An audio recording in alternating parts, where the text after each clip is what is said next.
ఏలూరు జిల్లా పెమడల మండలం గుండుకొండ గ్రామం ఎస్సీ కాలనీలో మహిళపై అత్యాచార ఘటన చోటు చేసుకుంది. ముప్పాల నిర్మల భర్త ఇంట్లో లేని సమయంలో చూసుకుని నిర్మలను అత్యాచారం చేస్తుండగా ఆమె భర్త వ్యాపార నిమిత్తం జామకాయలు అమ్ముకుని ఇంటికి వచ్చాడుగా భార్యపై అత్యాచారం చేస్తున్న నత్తా పోతురాజ్ అనే వ్యక్తిని అడ్డుకోవడానికి ప్రయత్నించగా గడ్డకట్టిన సిమెంట్ రాయితో కొట్టగా మువ్వాల రాంబాబు స్పృహ పడిపోయారు. ఇద్దరిని గాయపరిచి నిర్మల స్పృహలో లేకపోయినా సరే అత్యాచారానికి పాల్పడిన వైనం చోటు చేసుకుంది. బాధితులను వివరాలు అడగగా ఇరువురిని గాయపరిచి మువ్వాల నిర్మల మెడలో ఉన్న 2.5 కాసుల నాన్తాడును తీసుకుని వెళ్లాడని చెప్తుంది. నత్త పోతురాజు పరారిలో ఉన్నాడు.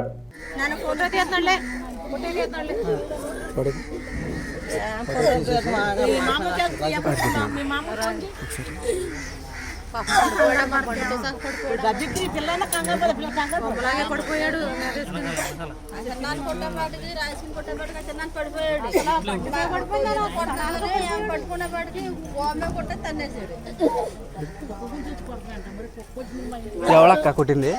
ఎవడో